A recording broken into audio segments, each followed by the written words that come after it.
There are sports agents and sports agencies. Then there is Phil Picciotto and Octagon, the founder and president. That's a compliment. How are you? You okay? I'm very well, Rick. How are you? I'm great. Thank you very much. The philosophy or the theme that dominates a lot of what's happening at this EverFi event, and as well as the whole Power Sports Show we're doing, is sports philanthropy. You've had a chance to guide agencies, create agencies. Give us kind of a snapshot of how the power of sports could be harnessed for social good, and maybe what the difference is today as opposed to years ago. Sports, as you know, is a universal connector, Right. and it's become a real business and a legitimate marketing discipline. So on the talent side, there's the power of wealth and celebrity. Right. You can make direct contribution to enhance the world, and you can make indirect by amplifying the wealth that you have. On the corporate side, everyone wants to connect with communities, be relevant to their customer base. Sports is a perfect opportunity and platform for philanthropy. So of all of the athletes that you've been involved in, involved with indirectly or directly, give me some examples of athletes that have inspired you the most for what they've done and how they've done it. Well, without naming anybody in particular, because there are so many of them that have done great things, I would say that athletes, when they're entering a career, often want to give a donation to their new community and also to the community from which they've come.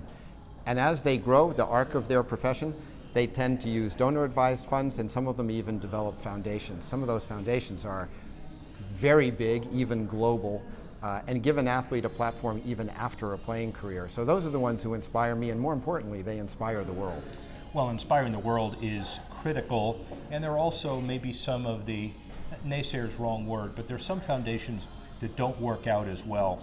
Any advice from a philanthropic perspective about how you deal with your new wealth and make sure you manage it not only for your own good, but for the good of potential benefactors? Well, the first underlying advice, as with anything, and you exemplify that, is if one's going to do something, do it right. Get professional advice. Second, I would say there isn't a singular way of doing something. So whether it's a direct donation, or whether it's combining with other people, or whether it's creating an entity to stand the test of time, all of those can be appropriate. One just has to align interests and make sure that things are suited to what you hope your goals are going to be, because a failed objective doesn't help anyone, especially in this area. Well put. And speaking of appropriate goals, you basically started the curve, created the standard for doing great by doing good in many ways. The elimination of tobacco-related advertising in racing, part of that. The healthy drinking and drinks in New York public schools, another part of that. So how do you make sure that corporate messages resonate the right way, even though in some contexts corporate messages that will reach different demographics that might be worse or not as good would generate more money, let's say? How do you deal with that conundrum? Well, again, first it's management by objectives. It's not management by a return on anything other than what the company wants to achieve. And then it's all about the execution. Once the strategy is set, once the mission is set, it's all about executing properly.